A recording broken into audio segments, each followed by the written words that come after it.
Good afternoon or good morning, depending on where you are in the world, and welcome to the event, The Forgotten Voices, the impact of climate change on violence against women, a CSW side event hosted by the Prime Minister's Office of the Government of Iceland and UN Women Iceland. My name is Bergur Ebbi and I am the Vice President of the Board of UN Women Iceland, and I will be your host for this event, and I greet you here from our offices in Reykjavik. We have dreadful weather here in Reykjavik. I hope it's not because of climate change, but you never know. The rain is pounding the glass here in our windows. We are tackling two significant issues today: gender equality and climate change, and the interrelations between those issues. So we need to be ready to think big today. We do encourage the people tuning in for this event to participate in the discussion. You can do so by typing in your questions through the application you're using to view this event. It's down in the right corner. And we will then allocate time towards the end for participants to respond to those questions. Unfortunately, we were not able to have this event interpreted into sign language. Our interpreter got sick with COVID and we were not able to replace her, and we would like to apologize for that. But on that note, we would like to point out that later in the week, a recording of this event will be posted through our channels with subtitles. But now, without further ado, I would like to commence the schedule by introducing Mr. Guðni Th. Jónasson, President of Iceland, who will deliver the opening remarks.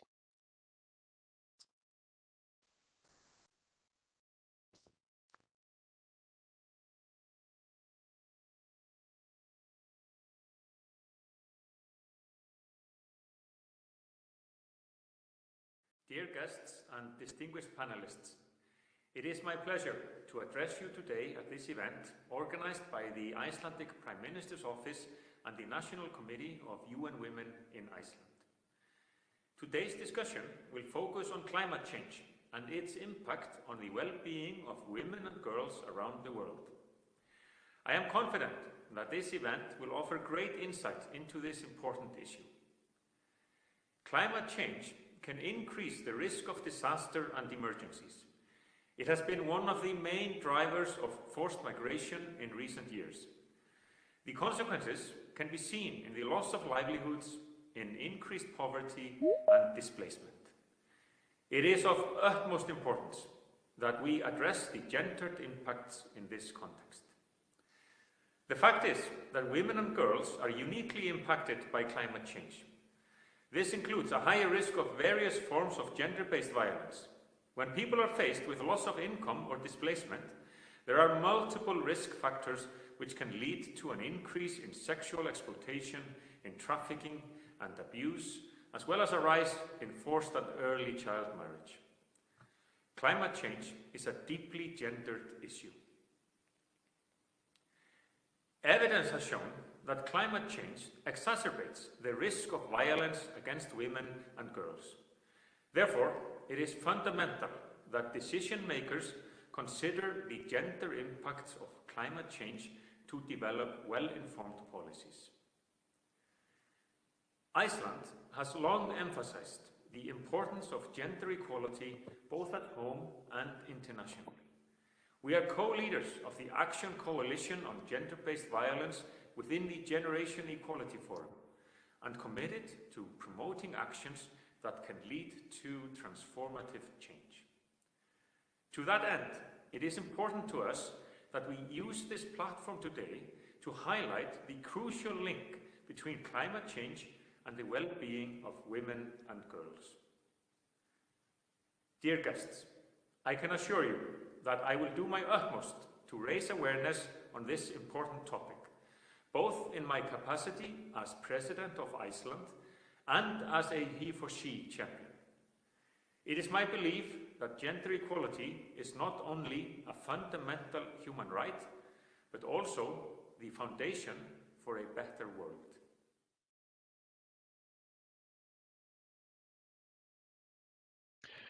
Thank you very much, Mr. President Guðni Th. Jónasson.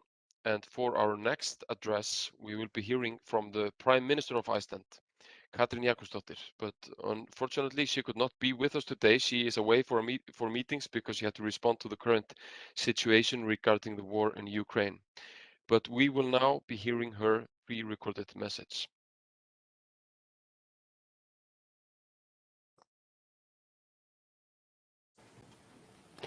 Dear all, it is my pleasure to participate in this important discussion about climate change and gender-based violence. Throughout many different types of crises, such as natural disasters and war, we tend to see an increase in violence against women. In any sort of upheaval in our societies, it is sadly so often the case that women become more vulnerable to violence. During the COVID-19 pandemic, we saw gender-based violence and intimate partner violence increase worldwide as social distancing measures led to women and children who live with violent men becoming isolated with their perpetrators. The COVID-19 pandemic also illustrated how existing social vulnerabilities grow during crisis, and this deepens the plight of already marginalized groups, creating a cycle of poverty which can become generational. Natural disasters increase poverty, especially among those who are already the world's poorest. This is a gendered problem, with 70% of the world's poor being women. These women have less adequate and less resilient housing. They have limited, if any, financial reserves. Statistically, they have less education and are therefore more vulnerable than men during a natural disaster. When disasters strike and societies are put in crisis mode, a lot can also happen to make women more vulnerable to violence. In natural disasters, displacement and the loss of home and community can also mean loss of safety from violence for women. And we are watching this unfold in Ukraine today because of Russia's horrendous invasion, where mass displacement of persons can lead to massive violence against women and girls. This military aggression is essentially an attack on ordinary people, men, women, and children.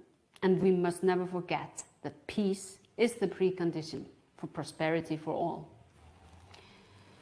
Due to the pandemic, the climate crisis, conflicts, and war, we have seen a worrying backlash in gender equality worldwide and a rollback of hard-earned rights for women.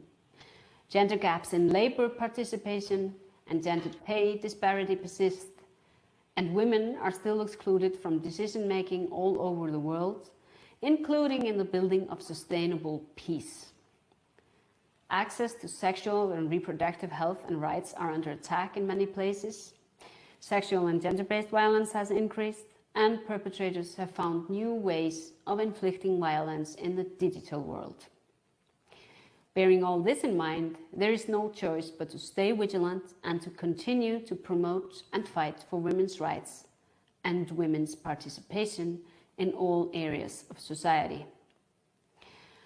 Iceland, among other UN member states, Kenya, the United Kingdom, and Uruguay leads the Generation Equality Action Coalition on gender-based violence.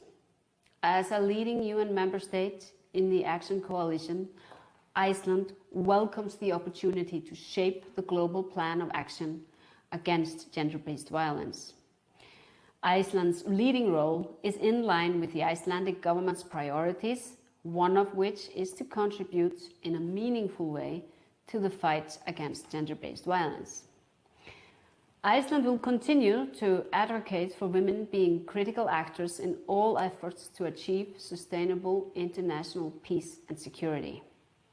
Iceland will continue to provide civilian personnel, such as gender experts, police, and health professionals in peacekeeping, and to make sure that UNSCR 1325 is honored for the benefit of all. For sustainable solutions and lasting peace, we must ensure women's equal participation and full involvement.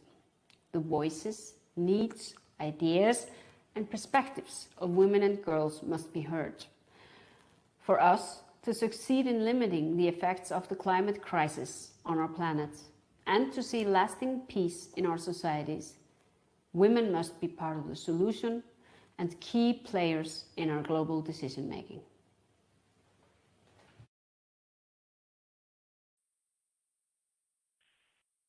Thank you, Ms. Prime Minister Katrín Jakobsdóttir, for these strong words. But now, to continue with the schedule, we will start to hear from our panelists today. And we encourage you, the audience, to think of questions which you can type in. And as before, you will find the form in the lower right corner of your screen. And you can tag a particular participant if you want to answer that question. And hopefully we will have time to select some questions for a general discussion towards the end of our event. But for our first panelist, she is a real distinguished guest here at this event, and we were happy to have her this fall as our guest here at UN Women Iceland, where she gave a very memorable talk. She is the chief the foreign correspondent at the Sunday Times and one of Britain's leading foreign journalists, as well as being a best-selling author. She has already joined us here. I hope you can hear us all well. Christina, are you there? I'm here. I hope you can hear me. Thank you for joining us, Christina, and the floor is yours. Thank you. And thank you very much to the Government of Iceland and UN Women Iceland for organising this important event. It's great to see how Iceland is so much at the forefront of promoting women's issues. So, of course, when this event was arranged some time back, none of us imagined we'd be in the midst of a war in Europe, with cities being razed to the ground, hundreds of thousands of people forced to shelter underground in bunkers, and millions of people on the move, scenes that we all thought were consigned to history.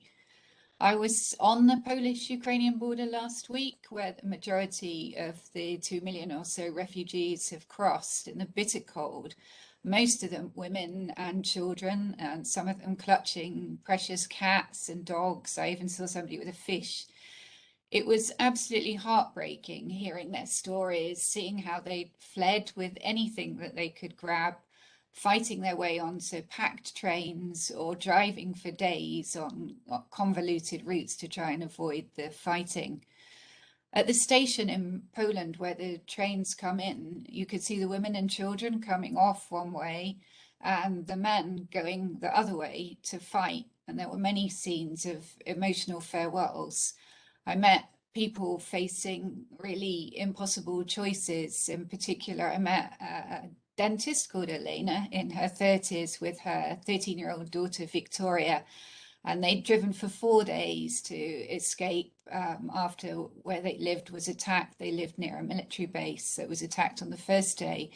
And they'd brought with them their tiny Yorkshire Terrier, Maya, and almost nothing else. They told me that they didn't even bring spare shoes or anything.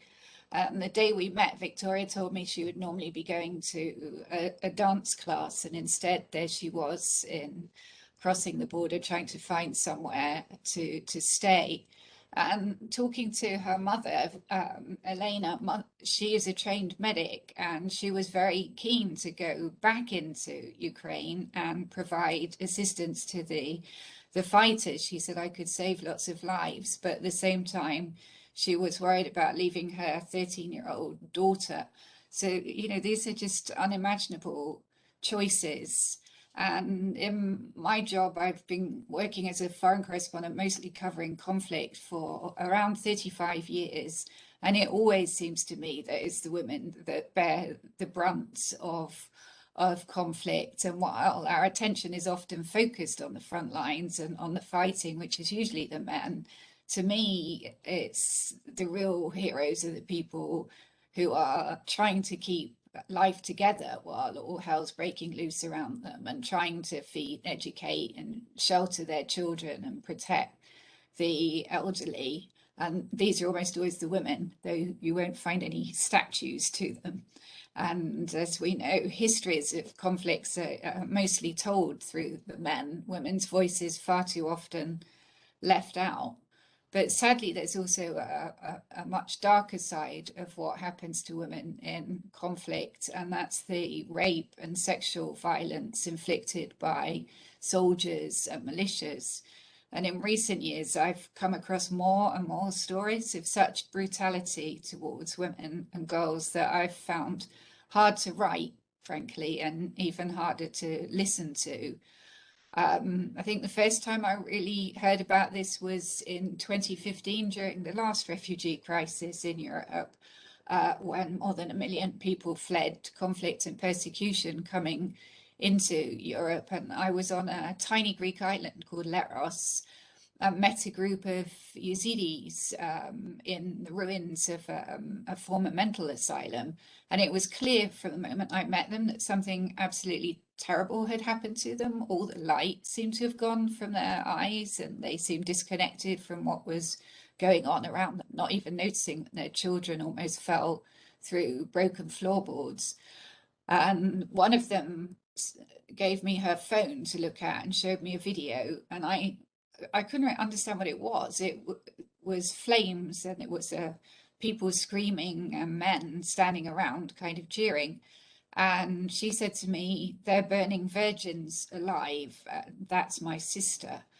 And I was just horrified. And then the women told me that all of them had been taken captive by Islamic State or ISIS fighters in their villages and forced to be sex slaves and sold, some of them over and over again, sometimes for as little as the price of a cigarette packet. It was absolutely horrifying. And later I met a girl in a camp in northern Iraq called Naima, who told me that she'd been sold 12 times. And I felt like a goat, she said. And she tried to kill herself, but had survived. And she said to me, even death didn't want me.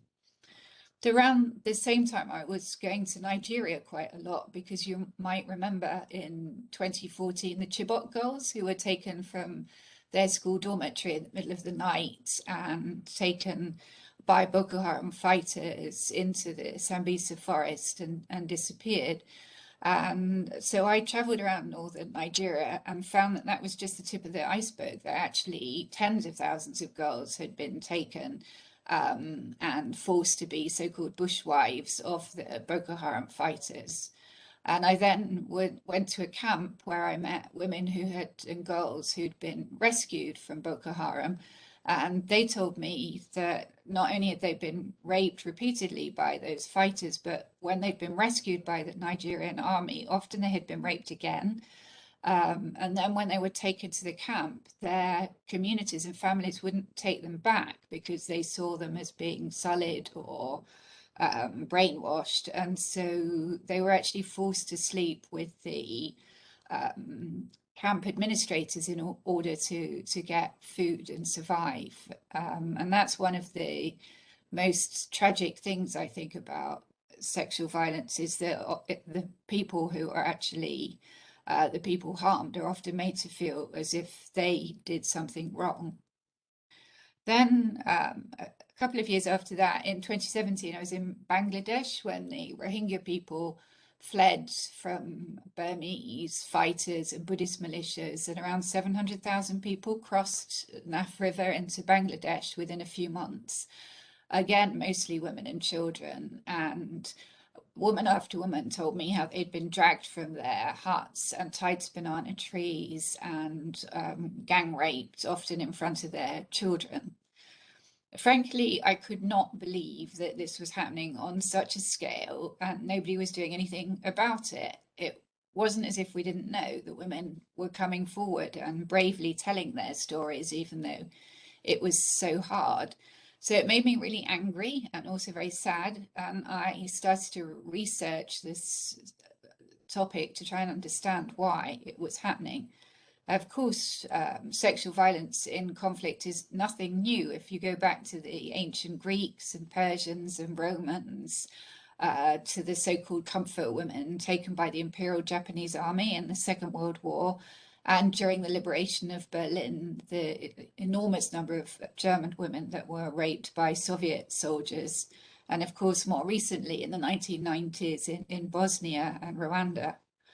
Actually, in my research, I did not find a single conflict where it hadn't happened. But we are in the 21st century. You would think that this was not acceptable, that this should be happening today. And I've already been contacted by women activists in Ukraine, very worried that the same kind of thing is happening there, telling me that in Kherson, the town that was taken over last week by Russian soldiers, that there have been reports of rapes and that Russian soldiers are posting rape videos of Ukrainian women. It's impossible at this stage to independently verify this, but obviously very worrying. And we also know, seeing these big numbers of refugees, mostly women and children, that migrants are very vulnerable to trafficking and rapes on their travels. And the fact is, it's not just war that leads to migration or instability. Our focus today is on climate change. And recent years have seen a series of alarming environmental events across the globe, epitomized really, I think, by the photographs of rescuers carrying the charred koalas during the devastating wildfires in Australia. But last year was the hottest year on record, according to NASA. Not just those fires in Australia, but also terrible bushfires in Canada, in California. The US was also buffeted by an unprecedented Atlantic hurricane season, and many places across the globe, from Mauritius to Mozambique, been hit by cyclones, and others from Afghanistan to Madagascar by droughts. And it might be much less reported, but it seems that there's a clear link between those extreme weather events and gender-based violence. And the few studies that have been done show that the damage humanity is inflicting on the globe and on nature through not doing enough to mitigate global warming and reduce emissions is also fueling gender-based violence. And just as in war, it's women and girls who are disproportionately affected when homes are destroyed by floods or coastal erosion and people are forced to migrate due to climate change. Among the risks that are faced by women and girls in this case are sexual violence, exploitation and abuse, and human trafficking. And of course, traveling long distances through areas affected by conflict and violence obviously increases their risk of exposure. There was a recent report by the charity CARE, which found that in most disasters, women and girls are worst affected, and that 1 out of 5 women who are refugees or have been displaced because of natural disaster has experienced sexual violence. A few years ago, I was in Goma in the Democratic Republic of Congo, and I met a group of women in a township where they'd had a water pump recently installed. And they told me it had changed their lives, not only because it saved them 4 hours a day of going to collect the water and back, but that they were often raped when they did it. And like them, in many communities around the world, it's the women and girls who are often tasked with fetching water for their households, for bathing and cooking and cleaning. Now, those women in Goma were lucky with their new pump, but as water shortages increase around the world and women have to walk further and further to get water, they will be more vulnerable. And of course, the more time spent walking, the less time they can spend on education or vocation. Women also often responsible for agriculture, so a sudden natural disaster or extreme weather event can have a dramatic effect. If the harvests are threatened or wiped out altogether, this can lead to violence, often from within their own families. Anything that increases and exacerbates poverty and instability will increase violence against women. Increasing levels of hunger and desperation due to climate change means we're also seeing an increase in child marriage, with climate change often tipping the balance for some families. Last month I was in Afghanistan, which, as you may know, is suffering its worst drought for 40 years. And I met a family who was so desperate that they had sold their 8-year-old daughter, Fatima, into marriage just to be able to eat. And they were also trying to sell their 3-month-old baby. That was not an isolated case. There were many people in the same situation. And it's not just Afghanistan. Places like Malawi, Kenya, around Lake Chad, Bangladesh, are all finding that climate change, which is leading to scarcer resources, is also resulting in a big increase in child brides. Already, according to the charity Girls Not Brides, 23 underage girls are married off every minute around the world. That's 12 million a year. And particularly in sub-Saharan Africa and South Asia, both areas which are already struggling to survive the effects of climate change. All this, I'm afraid, is only going to increase because, as we know, the world is facing a climate crisis. Antonio Guterres, the Secretary General of the United Nations, recently warned we're heading for a catastrophic temperature rise of 3 to 5 centigrade this century. Making peace with nature must be the top priority for everyone, everywhere. Studies are showing that up to 700 million people are predicted to have to migrate because of climate change and land degradation by 2050. The problem is, though, we in the international community only seem able to focus on one crisis at a time, and now all the focus is, of course, on Ukraine. And apart from the terrible scenes of death and destruction that we're seeing there, what's happening in Ukraine is also going to exacerbate the world food crisis, because combined Ukraine and Russia make up 30% of global wheat exports. So places like Afghanistan and Yemen, which have desperate shortages, are going to struggle even more to get supply. And it seems to me that just as women are the main victims in war, yet all too often cut out of making peace. Remember that photo recently at the Munich Security Conference with the table full of men? It's the same with climate change. Women are the most affected, but also the key to solving the problem. Last summer, I was in the Brazilian Amazon, where deforestation is at its highest level for 13 years. And scientists are warning that as much as 40% of the Amazon has been so devastated that it's reaching a point of no return, at which it could switch from a rainforest to a savanna, which would have profound effects on the climate for all of us. One of the hardest hit places in the Amazon is in the northern state of Pará, where you have this perfect storm of illegal gold miners, ranchers, soya farmers, and then the government of President Bolsonaro, which was first wanting to build a chain of dams in the area, but then a railway to transport soya to then ship it to China. Indeed, President Bolsonaro was facing allegations that he deliberately allowed COVID to spread among indigenous people as he wanted to wipe them out so that people could access the mineral resources in their areas. I visited a tribe called the Munduruku and met an amazing group of women fighting to stop deforestation. And they were facing death threats. They'd had their homes burnt down, but they were determined not to give up. One of them, a woman called Alessandra Munduruku, a mother of two, told me she was even studying law to try and be able to talk like the white man, as she put it. And she told me it's a challenge to be a woman, to be in the struggle, to be a mum, to be a warrior. It feels like I have the world on my shoulders. But she explained to me, in the past, it was only men who spoke out at meetings. Women just sat listening. But now we are at the forefront of the fight, for we understand if we let the government do what they want, we won't have land for our children. If we don't fight for the forest, who will?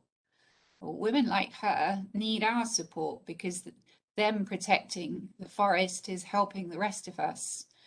And I often quote Ruth Bader Ginsburg, the late Supreme Court judge in the United States, who said women belong in all the places where decisions are being made.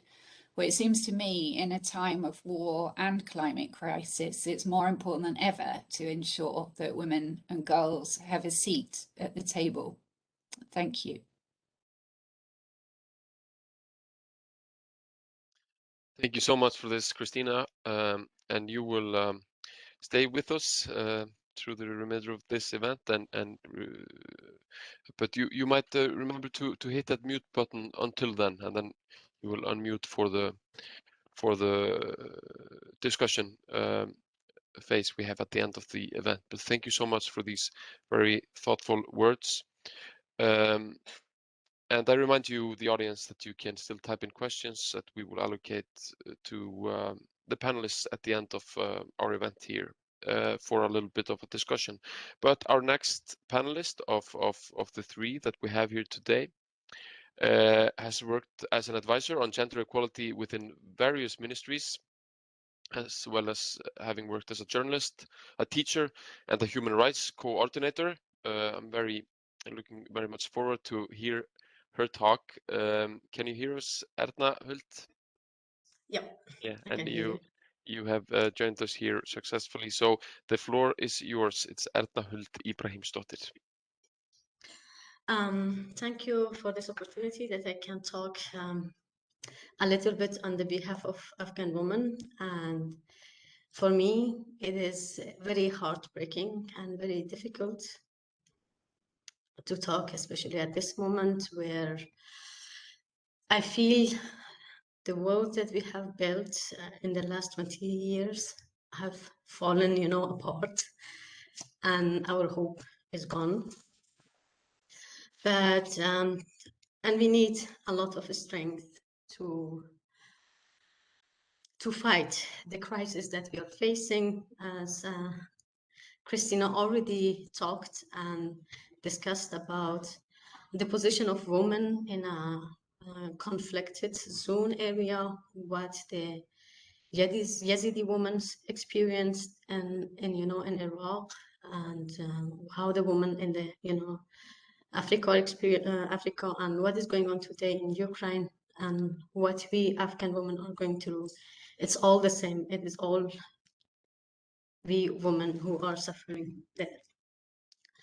So for me, it is more devastating because of it is not that parts of the rights is taken from us, Afghan women. It is more difficult to take it because everything has been taken from us. It means that we have no right to live when you don't have the rights of freedom to move, when you don't have the rights of freedom to practice your basic rights. And, as Christina said, in the 21st century, we are depriving of women of their rights to education. And that is one of the main things in order to help women to be independent and to stand for themselves and stand for their family, which is very, difficult. And unfortunately, one of the things that most of the Afghan women are expressing today is that during the negotiation, which the American government had with the Taliban, which is a huge, Europe is the biggest partner of the United States, have left women behind in the corridors. And we could have no voice in this negotiation in the main time, which we could have, had influenced this peace, process, discussion on how it was going. And now that is greatly affecting us. Now it is putting again as girls, our young sisters, our children who are girls, back into the market to be sold out as a means of survival for their family, as a means of survival for their, honor. Like one of the things which is greatly going to affect the current situation of Afghanistan, that will increase once again the rate of, forced marriage and child marriage, because that is the traditional rule, the role that we had as a woman in a traditional society. That is what's happening to us again.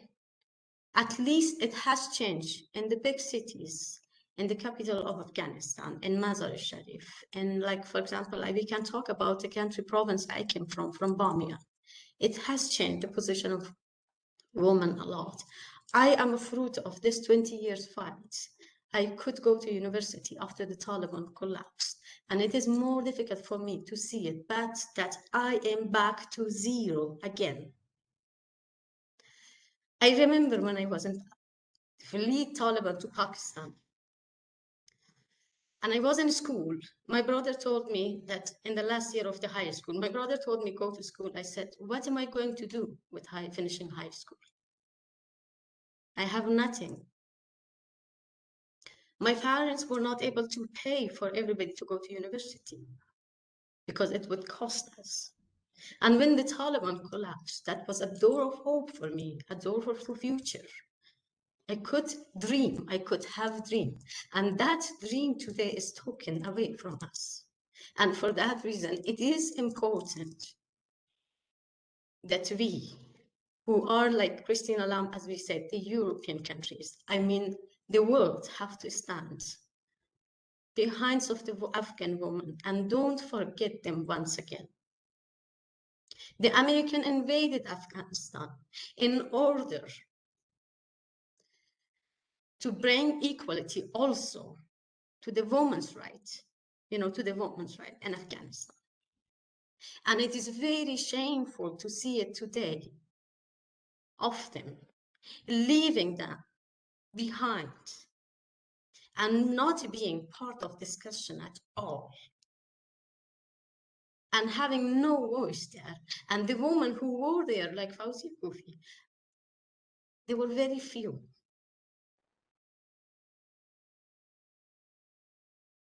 They were very few, and they have tried their best.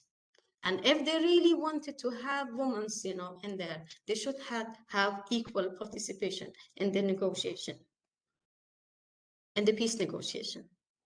And if they were going to have this negotiation with the Taliban, why they were not part of the Bonn conference? We have paid in the last 20 years. We women lost our man, lost our children, lost our brothers, lost our life. We have Farkhunda in Kabul. In the heart of Kabul, what happened to Farkhunda?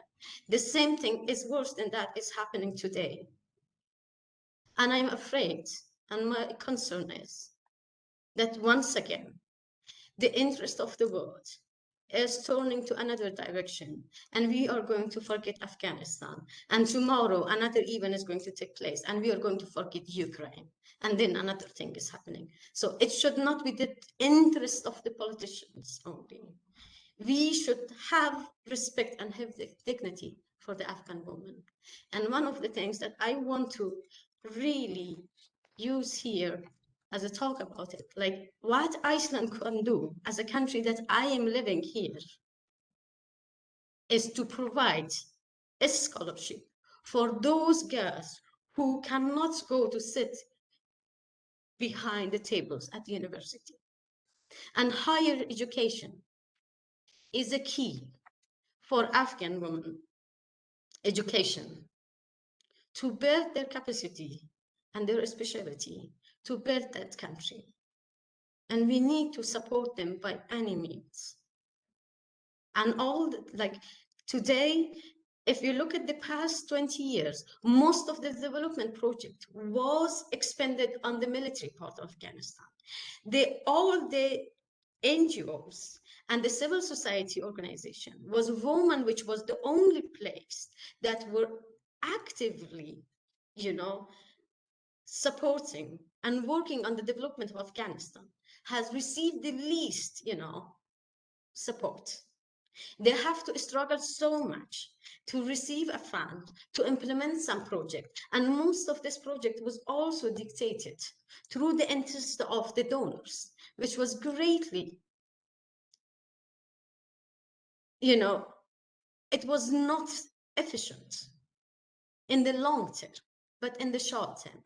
That's why I think it's important to support the women in Afghanistan and channel all the supports to those women in order to build that country and to involve women in the participation, in the development of rebuilding of Afghanistan, and have to answer in this current situation, the humanitarian crisis that we are facing today in Afghanistan. And that is, I think, what's very important. And I hope we are not going to lose all the achievement, the great achievement, which was very difficult for every single woman to have in the last 20 years. It is a generation which is going to, just vanish into nothing if we don't take a stance with the Afghan women today, with the Afghanistan people. Yeah, thank you. Thank you, Erna Huld, for your powerful message. And you will stick around as well to take part in the discussion we will have after our final panelist has given her talk.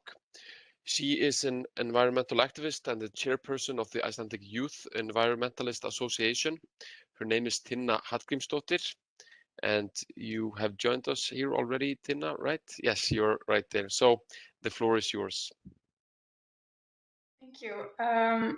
First of all, thank you for including me in this important event with these amazing panelists. I would like to add a few words to the discussion on how climate change is a gendered problem.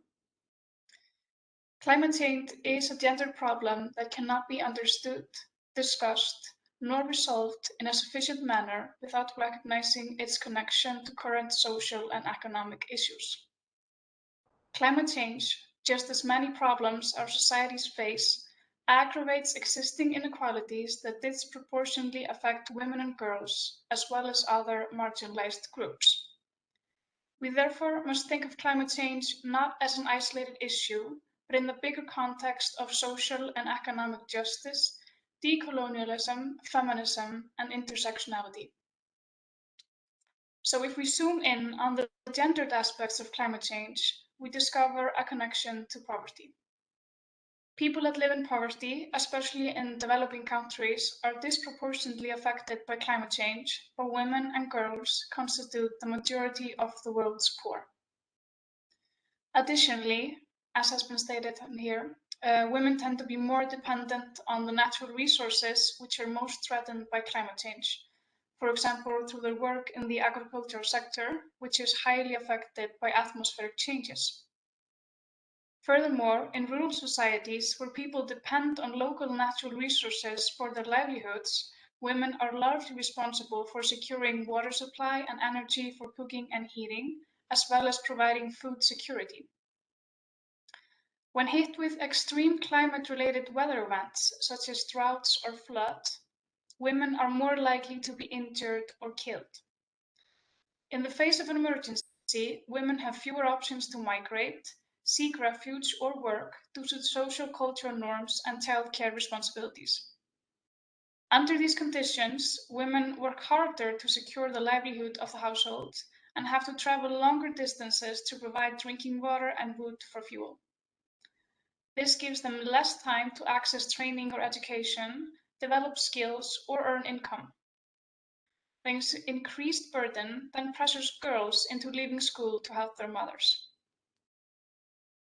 In the aftermath of a natural disaster, women and girls have less access to relief and support, which poses a further threat to their livelihoods, well-being, and recovery, creating a vicious cycle of vulnerability to future disasters. Globally, women have less access to and control over resources such as land, credit, agriculture inputs, technology, training, and extension services. They are also underrepresented in decision-making processes. Climate change therefore aggravates women and girls' vulnerability due to already existing gender inequalities with regards to human rights, political and economic status, exposure to violence, education, and health, to name a few. This makes them less able to adapt to the impacts of climate change. This applies to other marginalized groups as well, and it's important to approach the issue not only through a gendered lens, but also through the lens of intersectionality. A wider approach also opens our eyes to the fact that women's experiences are not uniform, but depend on race, nationality, age, queerness, disability, and location, to name a few. As the UN Secretary General, Antonio Guterres, stated whilst discussing our inaction in the face of climate change, humanity is waging war on nature. And once we realize how dependent we are on the Earth's ecosystems, it's evident that we're also waging war on ourselves.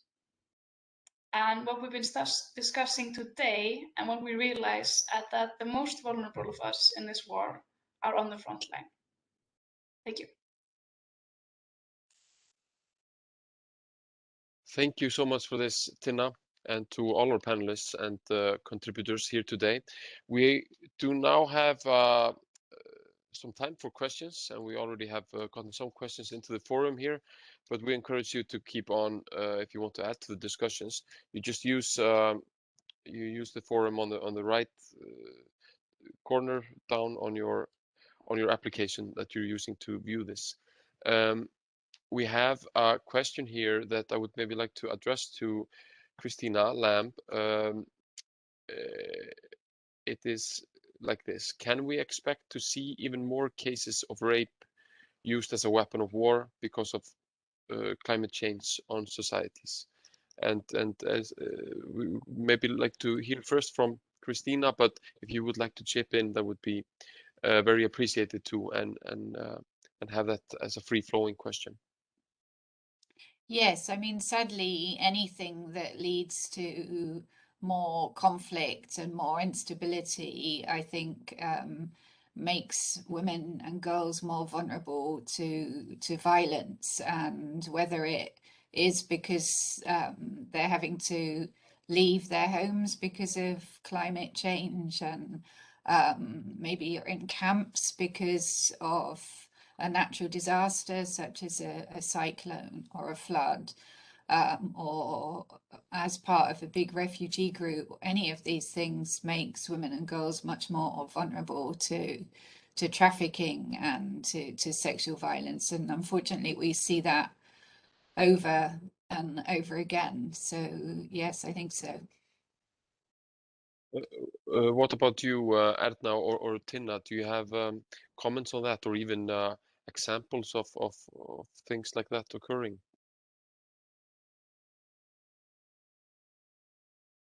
Erna, I think you need to press unmute.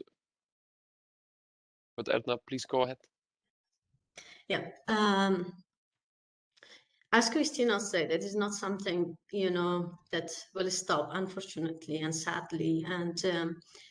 And for me, the most difficult part is, as Christina Lamb, explained before, even though the women are the victim, become the victim of, sexual violence in a conflicted, or forced migration area, often they don't have, receive any support from their, their closest family and friends.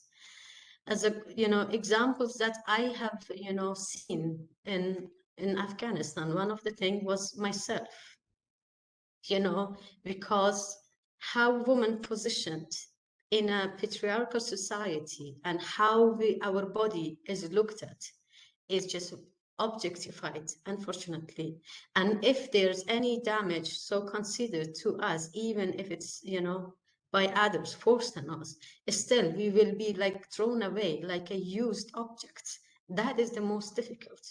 And because they are considering as part of, their honor. And I remember that when the Taliban took over Afghanistan the first time, when I was there, I was 12 years old, and we had to flee. And my mother already had a plan. If she hear that the Taliban are, raping girls and women, she would rather kill me herself instead of having such a shame that her 12 years daughter is being raped. And we have cases of that heard when Afshar of Kabul has been taken over by the Mujahideen. Families killed, throw their daughter in the wheel, just killed them instead of having that. Or those who has experienced this, has been gone through this, gender-based violence, they never spoke out of it, about it. That is the difficult part, that you have to carry a wound with yourself. through your life without having any support and without being able to talk about it. And there are very few girls who are, women who are, have the opportunity and get the courage to talk about it. Thank you, Erna, for that. I have one general thought or question that I would maybe like to have Tinna's response to. So there was one thing that Christina said in her talk, that we as people seem to only be able to focus on one crisis at a time. And she was maybe referring to, like, now we have the war in Ukraine, and that is the current crisis, and it's important that we don't forget about that when the next crisis hits us. But I'm wondering now, because we have these two very big topics that we're trying to combine into one or look at as a whole, which is climate change on one hand and equality and women's rights on the other hand. Do you, Tinna, because you're an activist and you've been focusing on climate change, do you feel sometimes that these issues are so big that it's hard to make people focus on these two issues at the same time, or find the connection and interrelations between them?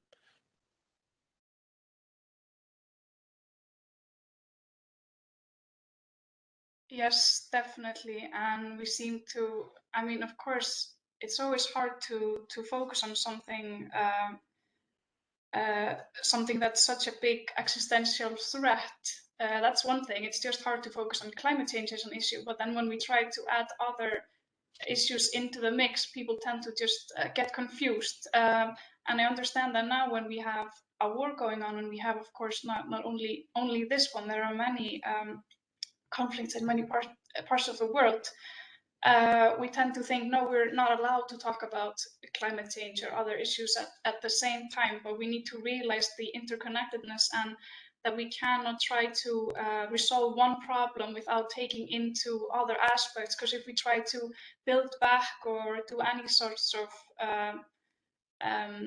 peacekeeping or any mitigation and adaptation measures when it comes to climate change, and we ignore the needs of big groups of society, marginalized groups, that we are not moving forward to a socially, economically just future for all of us where we can all thrive. So we need to think that when we're trying to respond, not to respond in a panic manner and just try to go our usual way, but try to think of it as an opportunity to actually do better and to make something new and something that will benefit us all. Thank you, Tinna, and the other participants. Feel free to chip in your thoughts and comments. You don't need me to always jump in between. Do you have any thoughts on this, Christina? Would be kind of curious to hear. And I guess the question is a little bit about if there's a lack of understanding and focus for people to see the relations between these two big issues. Yeah, I mean, I see this as a journalist that we can only focus on one thing, and something becomes huge news for a short time and then drops out. I mean, I mentioned the Chibok girls in Nigeria. That was sort of headlines all over the world for 2 weeks, and then went, but the girls remained missing. And in fact, 8 years on, more than 100 of them are still missing. So, we're very poor at keeping focus on things in the media. But I think, I guess I mentioned in what I said that, there are some connections also between what's happening in Ukraine, the fact that Ukraine is one of the biggest producers of wheat, and now that supply is not going to be coming, and that's very much needed in many countries. For example, Afghanistan, where there's tremendous risk. I mean, with 5 million children at risk of famine. And while I was there last month, this isn't something kind of just to think about for the future. This is already happening. Children are dying of malnutrition there now. And people know that, and yet now, people are not really doing anything about it. And so that's very frustrating, that it's hard to get attention The same with, Syria. The war has been going on there for now more than 11 years. I mean, who really discusses that much anymore? Yemen gets very little attention. And of course, climate change is difficult because it's something sort of for the future. And although it's clearly we are seeing the effect of it with the extraordinary weather events in recent years, the melting of the ice caps in the Arctic, for it to actually really affect our day-to-day life is something that many people seems to sort of a bit vague in the future. And so it's harder to get people to focus on that. I mean, it's interesting reporting in the Amazon because there you see it, up front, and people are actually living this day to day. And those women that I talked about, they're fighting to try and preserve where they live for their children, but actually it's the world's biggest rainforest that all of us need to reduce emissions. So these things, we do need to keep a focus on all of them, but it is very hard, particularly with something like Ukraine that happens so quickly in the end. I mean, I know it was being discussed for so long, but I suppose most people never really thought that Putin would invade at the end of the day because it just seemed so crazy. And so that is really sucking up absolutely all attention at the moment. And I think it is the job of us activists and media and others to try and remind people that other things are still going on and that we mustn't forget. Thank you, Christina. We've had some questions here in the comments section about how we can put pressure on governments, both to focus on the links between climate change and violence against women, this link that we were just discussing, and also to not leave girls and women behind. And people were asking about that specifically in relation to Afghan women after your powerful talk, Erna. Maybe some comments from you about how, because people seem to want to know how we can put pressure on governments. And I mean, we are here in an event that is partially held by the government of Iceland, and there is members of government that are attending. So maybe it's we are addressing them directly here. It is not very an easy question to answer, especially when it comes in case, of Afghanistan. How can we pressure a fundamental, fundamentalist, group like Taliban, especially in order to support women or push, force them to have respect, for the women's rights. I think at the current moment, the only thing that one of the very important thing is that we cannot stop the flow of money to enter Afghanistan, because that is going to greatly affect the that is, the Taliban anyway, they are, searching houses at the moment, and they are, forcing people to pay them for working with the government in order to have, to collect, money for themselves. Who is going to pay for that mostly is the public, the grassroots people, especially people who are, affecting, because of, like, if you look at, the number of women who has lost their jobs, and they were the only means to support their family, most of them, especially that and in the countryside, in the rural area, because of the droughts, they are suffering, and they were moving to the cities, and the price of everything is running rocket are going up. And for that reason, the flow of money needs to go into the country. And that's mainly, we have to use a channel, that the channel cannot be government. It should be the international organization, by trying to identify mostly the people who are on the ground, the women's organizations, that they have to try to channel the money through this organization that we can trust, and that money should not be used in support of the Taliban, state, but for the people. It reached the people on the grassroots, and especially in the rural areas, they are suffering the most, I think. And also creating a system that, we have to start to, to try to pressure the government to involve women, because we are not the woman of 20 years back, that now, the modern time that we are living, people has access to internet, people has access to information, and we can hear the woman.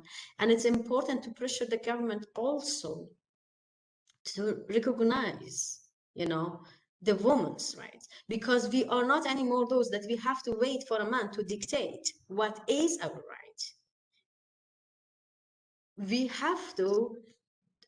We have to represent ourselves, and that is only by the pressure that we can put on that. I think one of the things is just to channel, we cannot stop the flow of money. We have to support the Afghan people, and we have to create channel. Most of the Afghan activists and, especially women, are talking about and emphasizing that we have to find a channel, to create a channel with the women, especially to supporting mostly women, in order to start the flow of money and start the development project there to revert that country, and pressure the government to have the voice of women and represent of women, included. Thank you so much for this, Erna. I'm afraid that it is now time. So we are now at the end of our schedule of this event at CSW 66. The Forgotten Voices, the Impact of Climate Change on Violence Against Women was the name of this event, and it was hosted by the Prime Minister's Office of the Government of Iceland and UN Women Iceland. I would like to thank all our participants for their thoughtful contributions today. Guðni T.O. Jónasson, Katrín Jakobsdóttir, and then our panelists here that also participated in the discussions, Kristína Lamb, Erna Huld Ibrahimsdóttir, and Tinna Hallgrímsdóttir. And also thanks to you, the people that tuned in and participated in the discussion by applying your comments here. That concludes our program. My name is Bergur Ebbi, and on behalf of UN Women Iceland, I say goodbye here from our offices in Reykjavik.